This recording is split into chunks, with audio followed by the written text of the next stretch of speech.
ಮಾಮೂಲಿ. ಈಗ ನನ್ನ ತಾಯಿಯವರು ನಾನು 2 ಜನ, ಜಿಂದಗಿ ಅವ್ರ ಕುಚ್ ಬಿ ನಹಿ ತೇರಿ ಮೇರಿ ಕಹಾನಿ ಏನತ್ರ ನನ್ನ ತಾಯಿಯವ್ರದ್ದು ನಂದೇ ತಾನೇ ಕತೆ. ನಮ್ಗೆ ಇನ್ ಬೇರೆ ಏನು ಅನ್ಸ್ತಾ ಇಲ್ಲಲ್ಲ ಜೀವನದಲ್ಲಿ. ಇನ್ನೇನೇ ಬೇರೆ ಮಾಡ್ಬೇಕು ಅಂತ ಹೋದಾಗ ಏನ್ ಮಾಡೋದು? ಈಗ ಅವರು ನೋಡ್ಕೋಬೇಕು, ಪ್ರೊಡಕ್ಷನ್ ಈಗ ನಮ್ಮನ್ನ ಹಾಕಿ ಸಿನಿಮಾ ಮಾಡ್ತಕ್ಕಂಥವ್ರು ಎಷ್ಟು ಮಟ್ಟಿಗೆ ಇದ್ರೋ ಇಲ್ವೋ ನನಗೆ ಗೊತ್ತಿಲ್ಲ, ಬಟ್ ಇದ್ದಿರಬಹುದು.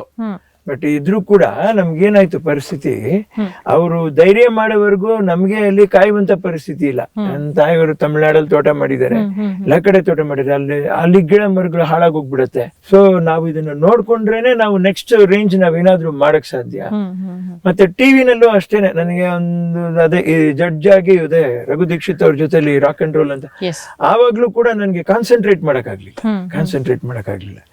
ಸೊ ಹಾಗಾಗಿ ನನ್ಗೇನ್ ಅನ್ನಿಸ್ತು, ಇಲ್ಲ ನಾವು ಇದು ತೋಟ ಅಮ್ಮ ಮಾಡಿರೋದನ್ನ ನಾವು ಇರೋದ್ರಲ್ಲಿ ನಾವೇನೆ ದುಡ್ದು ನಾವೇನೆ ಎಲ್ಲ ಮಾಡಿ ಎಲ್ಲಾ ವರ್ಕು, ನಾನೇ ಅಕೌಂಟೆಂಟ್, ನಾನೇ ರೈತ, ನಾನೇ ಡ್ರೈವರ್, ಟ್ರ್ಯಾಕ್ಟರ್ ಓಡಿಸ್ತೀನಿ, ಬಂಡೆ ಹೊಡಿತೀನಿ, ಎಲ್ಲಾ ವರ್ಕು ಮಾಡ್ತೀನಿ, ಮುಸ್ರೆ ತಿಕ್ತೀನಿ. ಅದ್ರಲ್ಲಿ ತಪ್ಪೇನಿದೆ? ನಮ್ ಕೆಲ್ಸ ನಾವ್ ಮಾಡ್ಕೊಳ್ಳೋದ್ರಲ್ಲಿ ತಪ್ಪೇನಿದೆ? ಹೌದೌದು. ನಾ ಎಲ್ರಿಗೂ ತೋರಿಸ್ತೀನಿ, ಇದು ಅಸಹ್ಯ ಅಂತ ಹೇಳಿದ್ರೆ ನಿಮ್ಮ ಅಸಹ್ಯನ ತಾಯಿ ಬಡ್ದಿಲ್ವಾ ನಿಮ್ಗೆ? ಇವಾಗ ಏನ್ ಮಾಡ್ತೀರಾ ನೀವು ನೀಟ್ನೆಸ್ ಬಗ್ಗೆ? ಫಸ್ಟ್ ಅಸಹ್ಯನ ಬಳಿಯೋದ್ ಕಲ್ತ್ಕೊಳ್ರಿ, ಆಮೇಲೆ ಕ್ಲೀನ್ಲಿನೆಸ್ ತಾನಾಗೆ ಹುಟ್ಟುತ್ತೆ ನಿಮ್ಗೆ. ಅದನ್ನ ನೋಡ್ಬಿಟ್ಟು ಇನ್ನೊಬ್ಬನ ಇಡ್ತೀರಾ ನೋಡ್ರಿ.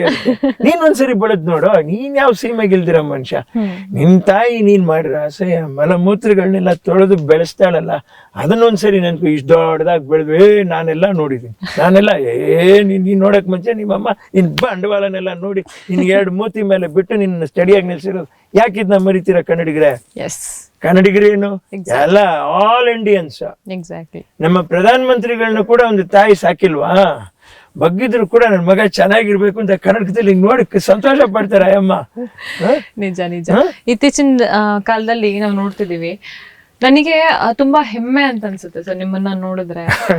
ಈಗ ತಂದೆ ತಾಯಿಗಳು ಏನಾದ್ರು ಅವ್ರನ್ನ ದೂರ ಇಟ್ಬಿಡೋಣ ಅಂದ್ರೆ ನಮ್ಗೂ ಅವ್ರಿಗೂ ಸಂಬಂಧನೇ ಇಲ್ವೇನೋ ಅನ್ನೋ ರೀತಿ ಅವ್ರು ಇರ್ತಾರೆ.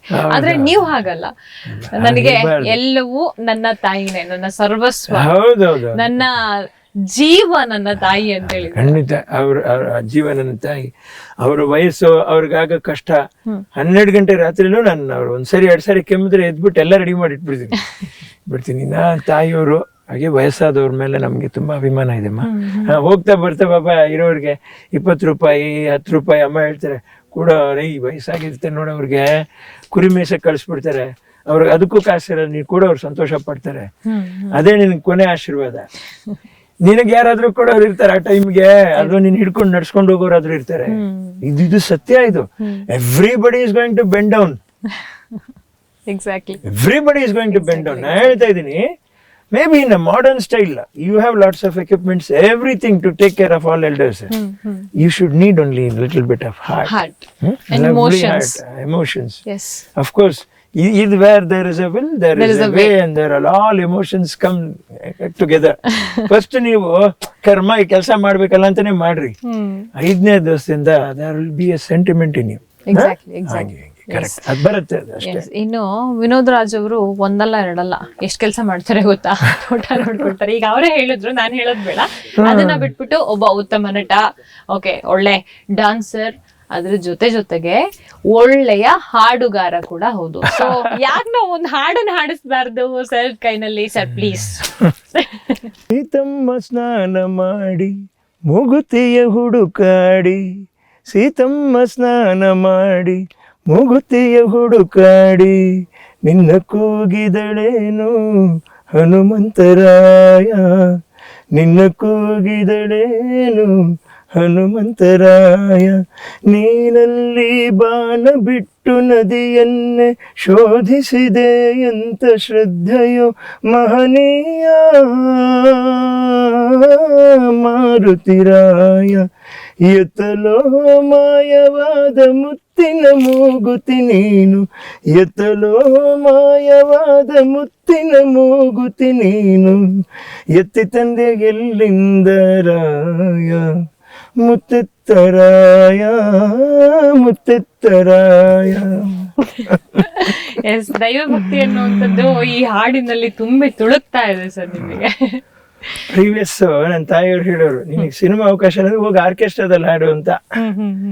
ನಿಜವಾಗ್ಲೂ ನಮ್ಮ ಆರ್ಕೆಸ್ಟ್ರಾ ಮಿತ್ರರನ್ನ, ಮಿತ್ರರು ಅಂತ ಹೇಗೆ ಹೇಳಕ್ಕಾಗತ್ತೆ ಅವ್ರನ್ನ, ನನ್ನ ಸಹೋದರರನ್ನ ಅಂತ ಹೇಳ್ಬಿಟ್ಟು ಮೋಹನ್ ಜಂಪೇಟ್ಸ್ ಅವರು, ಮದನ್ ಮಲ್ಲು ಅವರು, ಬ್ಲೂ ಬಾಯ್ಸ್ ಅವರು, ನನ್ನ ಕಾಲದವ್ರವರೆಲ್ಲ, ಮಂಜುಳಾ ಗುರುರಾಜ್ ಅವರು, ಶ್ರೇಷ್ಠರು ಅವರೆಲ್ಲ ಪಾಪ. ಅವ್ರ ಜೊತೆಲಿ ನಿಂತು ಮೈಸೂರು ಮೋಹನ್ ಅವರು, ಇವ್ರ ಜೊತೆಲೆಲ್ಲ ನಿಂತು ನಿಂತು ನಿಂತು ನಿಂತು ಹಾಡಿ ಹಾಡಿ ಹಾಡಿ ಹಾಡಿ ಶ್ರುತಿ ಏನು ಅಪಶ್ರುತಿ ಏನೋ ಒಂದೊಂದು ತಕ್ಕ ಮಟ್ಟಿಗೆ ತಿಳ್ಕೊಂಡು ಇವರೆಲ್ಲ ನನ್ ಬ್ಯಾಕ್ ಮಾಡಿ ನನ್ನ ತಂದ್ರು ಸ್ಟೇಜ್ ಮೇಲೆ. ಎಸ್, ಇವಾಗ ನೀವ್ ಹೇಳಿದ್ರಿ ಸರ್, ಅಮ್ಮ ಹೇಳಿದ್ರು ಅಂತಂದ್ರೆ ನಿಮಗೆ ನಿಮ್ಗೇನಾದ್ರು ಕೆಲಸ ಸಿಗ್ಲಿಲ್ಲ ಅಂತಂದ್ರೆ ಆರ್ಕೆಸ್ಟ್ರಾದಲ್ಲ ಹೋಗಾಡು ಅಂತ ಹೇಳ್ಬಿಟ್ಟು ನೀವ್ ಅದನ್ನ ತುಂಬಾ ಪಾಸಿಟಿವ್ ಆಗಿ ತಗೊಂಡ್ರಿ. ಆದ್ರೆ ಇವತ್ತಿನ ಪೀಳಿಗೆ ನೋಡ್ತಾ ಇದೀವಿ ನಾವು, ಕೆಲಸ ಅಂತಂದ್ರೆ ನನಗೆ ಇದೇ ಇರ್ಬೇಕು, ಲೈಫ್ ಅಂತಂದ್ರೆ ಇಷ್ಟೇ ಲಕ್ಸುರಿಯಸ್ ಆಗಿರ್ಬೇಕು ಅಂತ ಹೇಳ್ಬಿಟ್ಟು ಅದಕ್ಕೆ ಅಡಿಕ್ಟ್ ಆಗ್ಬಿಟ್ಟು ಅದೇನಾದ್ರೂ ಲೈಫ್ ಅವ್ರಿಗೆ ಸಿಗ್ಲಿಲ್ಲ ಅಂತ ಹೇಳಿದ್ರೆ ಅಪ್ಸೆಟ್ ಆಗ್ತಾರೆ. ಜೊತೆಗೆ ದುಡುಕು ನಿರ್ಧಾರ ತಗೊಳ್ಳೋದು ಅದೆಲ್ಲ. ಇದು ನೀವು ಸಪರೇಟ್ ಆಗಿ ನಿಮ್ ಚಾನೆಲ್ ನಲ್ಲೇ ಒಂದು ಪ್ರೋಗ್ರಾಮ್ ಮಾಡ್ಬೇಕು. ಹೌದು, ಸೈಕಲಾಜಿಕಲ್ ಇಂಪ್ಯಾಕ್ಟ್ ಅಂತ ಹೇಳ್ಬಿಟ್ಟು. ಆಮೇಲೆ ಅದಕ್ಕೆ ಅಷ್ಟು ತಪ್ಪುಗಳು ಏನು ಅಂತ ಹೇಳಿದ್ರೆ, ಈ ಟೆಕ್ನಾಲಜಿ ಎಷ್ಟು ಮಾಡರ್ನೈಸ್ ಆಗ್ತಾ ಹೋಗ್ತೋ ನಿಮ್ಗೆ, ಪ್ರತಿಯೊಬ್ಬರು ಎಲೆ ಅಂಗೈನಲ್ಲಿ ನೀವೆಲ್ಲವನ್ನೂ ನೋಡ್ಬಿಡ್ಬೋದು. ಆಮೇಲೆ of course money transfer, all is things. ಆಮೇಲೆ ಅವ್ರಿಗೆ ಅಲ್ಲದೇ ಇರ್ತಕ್ಕಂಥ ವಯಸ್ಸಲ್ಲಿ ಅವ್ರ ಕೈನಲ್ಲಿ ಸಿಕ್ಕಾಪಟ್ಟೆ ಹಣ ಬರುವಂತದ್ದು, ಆಮೇಲೆ ಅವ್ರು ದುಡಿಯುವಂಥದ್ದು.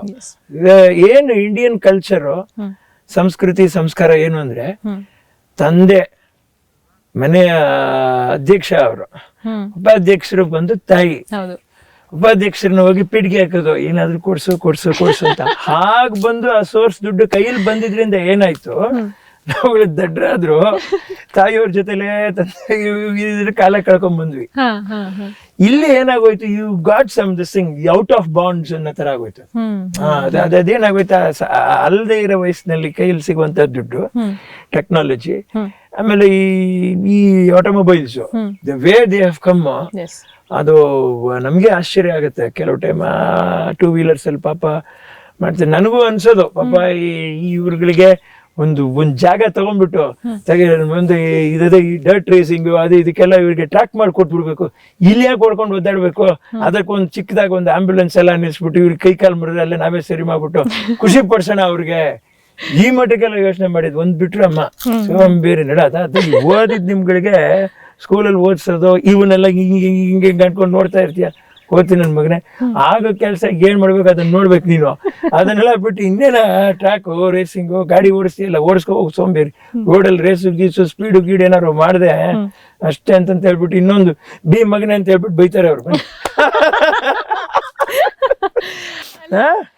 ಎಲ್ಲ ನೀವು ಒಳ್ಳೆ ಒಳ್ಳೆ ಮಾತುಗಳನ್ನ ಹೇಳ್ತೀರಾ, ಒಳ್ಳೇದನ್ನ ಸಮಾಜಕ್ಕೆ ಅಂತ ಹೇಳ್ಬಿಟ್ಟು ಬಯಸ್ತೀರಾ. ಇನ್ನು ನವ ಪೀಳಿಗೆಗೆ ನೀವು ಏನಾದ್ರೂ ಮಾಡ್ಬೇಕು ಅನ್ನುವಂಥ ಉದ್ದೇಶ ಇಟ್ಕೊಂಡಿದ್ದೀರಾ. ಇಷ್ಟೆಲ್ಲಾ ಒಳ್ಳೆ ಕೆಲಸಗಳನ್ನ ಮಾಡಿ ನಿಮಗೆ ಕೆಟ್ಟದ್ ಮಾಡ್ತಾರೆ ಜನಗಳು, ಕೆಟ್ಟದ್ ಬಯಸ್ತಾರೆ ಜನಗಳು ಅಂತ. ಜನಗಳು ಯಾರೋ ಒಬ್ಬಿಬ್ರು ಮಾಡ್ತಾರೆ, ಅವ್ರಿಗೇನೋ ಅದ್ರಲ್ಲಿ ಸಂತೋಷ ಇರ್ಬೋದು. ಇದ್ದಕ್ಕಿದ್ದ ಹಾಗೆ ತೋಟಕ್ಕೆ ಬೆಂಕಿ, ಸುಮ್ಮನೆ ಏನು. ಹೌದು, ಖಂಡಿತ 7 ಸರಿ, ಒಂದ್ಸರಿ ಆಗಿದ್ರೆ ಪರಲ್ಲ, 7 ಸರಿ ಇಟ್ಟರು ಸರಿ. ಅದಕ್ಕೇನು ಮಾಡಬೇಕು ಅದನ್ನು ಮಾಡಿದ್ವಿ. ಈಗ ನೀವು ಕೇಳಿದ್ರಲ್ಲ ಕೊರೋನಾ ಲಾಕ್ಡೌನ್ ಟೈಮ್ನಲ್ಲಿ ನಮ್ಮ ಏನಪ್ಪ ಮಾಡಬೇಕು ಅಂತ ಆಗಿ ನಮ್ಮ ಸ್ನೇಹಿತರಾಗ ಒಳ್ಳೆಯವ್ರು ಸಿಗ್ತಾರೆ ನೋಡ್ರಿ, ಲಕ್ಷ್ಮೀನಾರಾಯಣ್ ಅಂತ, ಕುಮಾರ್ ಅಂತ, ಅದೇನಲ್ಲಿ ಪಕ್ಕದಲ್ಲಿರೋ ಬಸವರಾಜ್ ಅವರು ಅಂತ ಸಿಕ್ಬಿಟ್ಟು ನಾವೇನು ಮಾಡಿದ್ವಿ, BMRDA ಕನ್ವರ್ಟ್ ಮಾಡಿ ನಮ್ಮ ಭೂಮಿನ ನಾವೇ ಲೇಔಟ್ ಮಾಡಿ ಸೇಲ್ ಮಾಡಿದ್ವಿ. ನಾವು ಅದೊಂದು 1/2 ಎಕರೆನೋ, ಆಮೇಲೆ ಒಂದು 8 ಸೈಟ್ ನಾವು ಉಳಿಸ್ಕೊಂಡ್ಬಿಟ್ಟು ನನ್ನ ತಾಯಿಯವರು ಸೈಟು ಅಂತ ಕೇಳಿ ಸರ್ಕಾರದ ಹತ್ರ ಸಾಕಾಗೋಗಿ ಅದೇ ಯಾವುದೋ ಲಿಟಿಗೇಷನ್ ಇಲ್ಲಿರೋ ಒಂದು ಸೈಟ್ನ ಒಂದು ಕೊಟ್ಬಿಟ್ಟು ನನ್ನ ತಾಯಿಯವ್ರಿಗೆ ಸಾಕಾಗೋಯ್ತು. ಸರಿ ನಾವೇ ಇದನ್ನ ಮಾಡ್ಕೊಂಡಂಗೆ ಆಯಿತು, ತೋಟ ಅನ್ನೋದು ಇಲ್ಲಿ ಮಾಡೋಣ ಮಾಡ್ಕೊಂಡು ಬಂದ್ಬಿಟ್ವಿ ಅದ್ರ ಜೊತೆ. ಇನ್ನು ವಿನೋದ್ ರಾಜ್ ಅವರು ಜೀವನದಲ್ಲಿ ಕಲಿತಿರುವಂತಹ ಒಂದು ಪಾಠ, ಮರೆಯಲಾಗದ ಪಾಠ ಏನು? ಮರೆಯಲಾಗದ ಪಾಠ ನಿಜವಾಗ್ಲೂ ಒಂದಲ್ಲ ಒಂದು ದಿವಸ ಮನುಷ್ಯ ಸಾಯಲೇಬೇಕು ಅನ್ನುವಂಥ ದೊಡ್ಡ ಪಾಠ ಇದು. ಬಟ್ ನನಗೇನಾಗೋಗ್ಬಿಡ್ತು, ಯಾಕೆ ಇದನ್ನ ಹೇಳ್ತಾ ಇದ್ದೀನಿ ಅಂತ ಹೇಳಿದ್ರೆ, ನಾನು ಹೋಗ್ಬಿಡ್ಬೇಕಾಗಿತ್ತು ಹಾರ್ಟ್ ಅಟ್ಯಾಕ್ ಬಂದು ಅಲ್ವೇ. ಡ್ರೈವ್ ಮಾಡಿದ್ದೀನಿ, ಡ್ರೈವ್ ಮಾಡುವಾಗ ಈ ನನ್ನ ಜೀವ ನಾನು ಓಡಿಸ್ತಾ ಇದ್ದೀನಿ. ಅಮ್ಮ ಇಲ್ಲಿ ಸ್ವಲ್ಪ ಇದು ನೀವು ಕೂಡಮ್ಮ ಎದೆ ಇದು ಮಾಡಮ್ಮ. ಪಾಪ ಅವ್ರು ಮಾಡ್ತಾನೆ ಇದ್ದಾರೆ. ನನ್ನ ತಾಯಿಯವರು ಕಣ್ಣು ಕಾಣಿಸ್ತಾ ಇಲ್ಲ ನನಗೆ ಫ್ಲೈಓವರ್ ಮೇಲೆ. ಬ್ಲರಲ್ಲೇ ಡ್ರೈವ್ ಮಾಡ್ಕೊಂಡು ಹೋಗಿದ್ದೀನಿ. ನನಗೆ ಏನು ಮಾಡಬೇಕು ಅಂತ ಗೊತ್ತಾಗಲಿಲ್ಲ. ಆಮೇಲೆ MS ರಾಮಯ್ಯ ಬಂದ ಮೇಲೆ ಡೋರ್ ಓಪನ್ ಮಾಡಿ ಫಸ್ಟ್ ಸ್ಟೆಪ್ ಮಾತ್ರ ಕಾಲು ಜರುಗಿಸಿ ಹಿಂಗೆ ಇಟ್ಟರೆ ನಿಲ್ಲಕ್ಕೆ ಶಕ್ತಿ ಇಲ್ಲ. 2 ಕಾಲು ಹೀಗೆ ಬೆಂಡಾಗಿ ಹೋಗ್ಬಿಡ್ತು ಕೆಳಗಡೆ. ಈ ಬೆಂಡಾಗಿ ಬಂದುಬಿಟ್ರು ಜನ. ಅಲ್ಲಿ ಬಂದುಬಿಟ್ಟು ಏನು ಸ್ಟ್ರಕ್ಚರ್ ತೊಗೊಂಬರೋದು. ಸ್ಟ್ರಕ್ಚರ್ ಬೇಡ, ಹಂಗೆ ಎತ್ಕೊಂಡು ಹೋಗ್ರೋ, ಸತ್ತೋಗ್ಬಿಡ್ತೀನಿ ನಾನು, ಬೇಗ ಎತ್ಕೊಂಡು ಹೋಗ್ರು ಅಂತ ಹೇಳಿದೆ ನಾನು. ಅಂತ ಪಾಪ ಎತ್ಕೊಂಡೇ ಹೋದ್ರು ನನ್ನ. ಎತ್ಕೊಂಡೋಗಿ ಆವಾಗ ನನಗೆ ಗೊತ್ತಾಗಿದ್ದೇನು ಅಂತ ಹೇಳಿದ್ರೆ, ನನ್ನ ಮಂಚದ ಮೇಲೆ ಮಲಗಿಸಿದಾಗ ಅದು ಅನಸ್ತೀಸಿಯಾ ಕೊಡಬೇಕಲ್ವಾ. ಆ ಡಾಕ್ಟ್ರು ಏನು ಹೇಳಿದ್ರು, ಕೊಡಿ ಅಂತ ಹೇಳಿದ್ರು ಡಾಕ್ಟ್ರು. ಕೊಡೋಣ. ಇಲ್ಲ ಸರ್ BP 40 ಇದೆ, ಪೇಷಂಟ್ ಹೋಗ್ಬಿಡ್ತಾರೆ ಅಂತ. ನೋಡಿ ಎಷ್ಟೆಲ್ಲ ಕೇಳ್ತಾ ಇದ್ದೀವಿ ನಾವು. Without ಅನಸ್ತೀಸಿಯಾ they did that stunting for me. ಇದ ಪರಿಸ್ಥಿತಿ ನಾನು ಹೇಳಿದೆ. ಅದು ಹೋದ್ರೆ ಹೋಗ್ಲಿ, ಈ ನೋವು ಸ್ವಲ್ಪ ಕಡಿಮೆ ಆಗ್ಬೇಕು ಡಾಕ್ಟ್ರ್ ಅಂತ ಹೇಳ್ಬಿಟ್ಟು ಆವಾಗ ನನಗೇನು ಗೊತ್ತಾಯ್ತು ಅಂದರೆ, ಇದರಿಂದ ಏನೋ ಒಂದು ಹೊರಗಡೆ ಹೋಗ್ತಾ ಇದೆ. ಇಷ್ಟೇನಾ ಜೀವನ ಅಂತ ಅನ್ನಿಸ್ತಾನೆ ಇದೆ ನನಗೆ. ಹೋಗ್ಬಿಡುತ್ತೆ ಇದು ಗುಡಿಯಲ್ಲ ಅಂತಂತ ಹೇಳ್ಬಿಟ್ಟು ಅನ್ನಿಸ್ತಾ ಇದೆ. ಬಟ್ ಒಂದು ಮಾತ್ರ ನನ್ನ ಕಣ್ಣಿಗೆ ಕಂಡಿದ್ದು ನಮ್ಮಮ್ಮ ಮಾತ್ರ. ಬರ್ಬೇಕು ನಾನು, ಇವ್ರಿಗೋಸ್ಕರ ನಾನು ರಿಟರ್ನ್ ಬರಬೇಕು, ಅಮ್ಮನ ಬಿಟ್ಟು ಹೋಗೋಕ್ಕಾಗಲ್ಲ, ನಾನು ಬಂದಿದ್ದೆ ಅಮ್ಮನಿಗೋಸ್ಕರ ಅಂತಂತ ಹೇಳ್ಬಿಟ್ಟು ಹೆಂಗೋ I came back. So that's why I ದೊಡ್ಡ ಪಾಠನೇ ಸಾವು.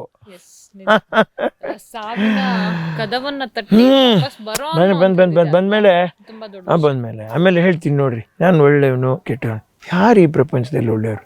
ನಾನು ಒಳ್ಳೆಯವನ, ನೀವು ಒಳ್ಳೆಯವರ, ಇವರು ಒಳ್ಳೆಯವರ, ಅವರು ಒಳ್ಳೆಯವರು? ಎಲ್ಲರೂ ಒಂದು ರೀತಿಯಲ್ಲಿ ಸುಳ್ಳ್ರೆ, ಎಲ್ಲರೂ ಒಂದು ರೀತಿಯಲ್ಲಿ ಕಳ್ರೆ, ಎಲ್ಲರೂ ಮೋಸಗಾರರೆ. ನಮ್ಮಲ್ಲಿರ್ತಕ್ಕಂಥದ್ದನ್ನೆಲ್ಲಾನು ಮುಚ್ಚಿಟ್ಬಿಟ್ಟು ನೀವು ಹೀಗೆ ಬಾಳ್ರಿ ಅಂತ ಹೇಳ್ತಾನೇ ಬರ್ತೀವಿ. ಜೀವನದ ಪಾಠ. ಅದೇ ಅದಕ್ಕೆ ನನಗೆ ಯಾರಿಗಾದ್ರೂ ಬೋಧನೆ ಮಾಡಕ್ ಭಯ ಆಗುತ್ತೆ. ಧೈರ್ಯ ತಗೊಳ್ಳಿ ಅಂತ ಮಾತ್ರ ಹೇಳ್ಬೋದು, ಬಟ್ ಎಷ್ಟು ಕಾಲ ಅಂತ ನಾವ್ ಹೇಳಕ್ಕಾಗಲ್ಲ. ಬೋಧನೆ ಮಾಡಕ್ಕೆ ಅಂತ ಸ್ವಾಮೀಜಿಗಳು ಬಾಬಾಗಳು ಅಂತ ಹೇಳ್ಬಿಟ್ಟಿದ್ದಾರೆ. ನಮ್ಗೆ ಆ ಕೆಲಸ ಬೇಡ ಅನ್ನೋದೀಗ. ಅದು ಕಷ್ಟ ತುಂಬಾ ಕಷ್ಟ. ಅದು ಯಾಕಂದ್ರೆ ನಾವು ಅಷ್ಟು ಕರೆಕ್ಟಾಗಿ ಇದೀವ, ಒಂದು. ಎರಡನೇದು, ಆ ನಂತರ ಆದ್ರೂ ನಾವು ತಿದ್ಕೊಂಡು ನಡೀತಾ ಇದೀವ. ನಮ್ಮಲ್ಲಿರುವಂತ ಈ ನೆಗೆಟಿವ್ನೆಸ್ನ ತೆಗೆದು ಹಾಕ್ತಾ ಇದೀವ. ನಾವೇ ಡೈಲಿ ಒಂದು ಅಸೆಸ್ ಮಾಡ್ಕೋಬೇಕು, ಪ್ರಾಫಿಟ್ ಅಂಡ್ ಲಾಸ್ ಅಕೌಂಟ್ ತರ. ಇನ್ನು ಜೀವನದಲ್ಲಿ ತುಂಬಾ ನೀವು ನಂಬೋ ಅಂಥದ್ದು ಯಾರನ್ನ? ತುಂಬಾ ನಂಬುವಂಥದ್ದು ನಮ್ಮಮ್ಮವ್ರನ್ನೇ, ಅಮ್ಮನ್ನೇ. ಅವ್ರಿಗೋಸ್ಕರ ವಾಪಸ್ ಬಂದಲ್ಲ, ಅವ್ರನ್ನೇ ನಂಬೋದು. ಇನ್ಯಾರು ನಂಬೋದು? ಮಗನನ್ನ, ಜೊತೆಗೆ ಮಗ, ಅಮ್ಮನನ್ನ. ಅದು ಬಿಟ್ರೆ ನನ್ನ ತೋಟ, ಪ್ರಾಣಿಗಳು. ಇವ್ರು ನೋಡ್ರಿ, ಇವರು ಈ ಗಿಡನ ನೀವು ನೋಡಿದಾಗ ನನಗೆ ಕಣ್ಣಲ್ಲಿ ಕಾಣುವಂಥದ್ದು ಅದು ಅರಳಿ ನಗ್ತಾ ಇದೆ ಅಂತ ಗೊತ್ತಾಗುತ್ತೆ. ಸ್ವಲ್ಪ ಒಂದು 2-3 ದಿವಸದ ನಂತರ ಬಿಸಿಲು ಬಂದಾಗ ಎಲೆ ಹೀಗೆ ಡಲ್ ಆಗುತ್ತೆ. ಆದ ತಕ್ಷಣ ನಮ್ಗೆ ಮನಸ್ಸಿಗೆ ತುಂಬ ನೋವಾಗುತ್ತೆ. ಇದು ಬಾಡಿದೆ, ಇದಕ್ಕೇನೋ ತೊಂದರೆ ಆಗಿದೆ ಅಂತ ಹೇಳ್ಬಿಟ್ಟು. ಸೊ ತನ್ನ ಮೂಕು ಭಾಷೆನಲ್ಲಿ even that has an expression ಕೊಡುತ್ತೆ. ಹಾಗೆ ನಾಯಿನೂ ಅಷ್ಟೇ, ಸಡನ್ನಾಗಿ ಊಟ ಮಾಡಲ್ಲ, ಡಲ್ ಆಗಿರುತ್ತೆ, ಬೆಚ್ಚಗಿರುತ್ತೆ, ಫೀವರ್ ಇರುತ್ತೆ. ಅದಕ್ಕೆ ಅದರಲ್ಲಿ ತುಂಬ ಗಮನಿಸ್ಬೇಕಾದ್ರೆ ಟಿಗ್ ಫೀವರ್ ಬರುತ್ತೆ ನಾಯಿಗೆ. ಪ್ಲೇಟ್ಲೆಟ್ ಕೌಂಟ್ಸ್ ಕಡಿಮೆ ಆಗ್ಬಿಡುತ್ತೆ. ಅದನ್ನು ನಾವು ಹುಷಾರಾಗಿ ನೋಡಿ, ಡಾಕ್ಸಿಸೈಕ್ಲಿನ್ ಅಂತ ಒಂದು ಟ್ಯಾಬ್ಲೆಟ್ ಬರುತ್ತೆ.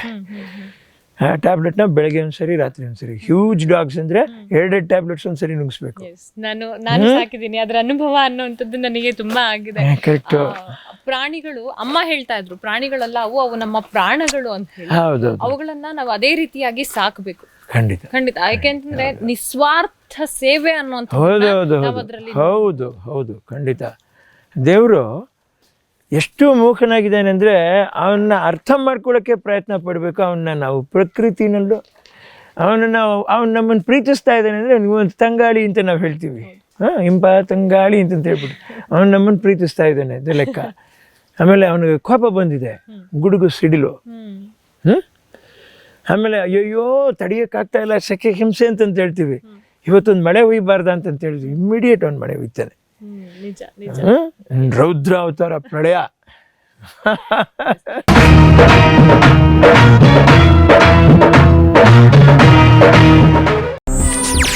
ಹೆಚ್ಚಿನ ಸುದ್ದಿಗಳಿಗಾಗಿ ನಮ್ಮ ಚಾನೆಲ್ನ ಸಬ್ಸ್ಕ್ರೈಬ್ ಮಾಡಿ.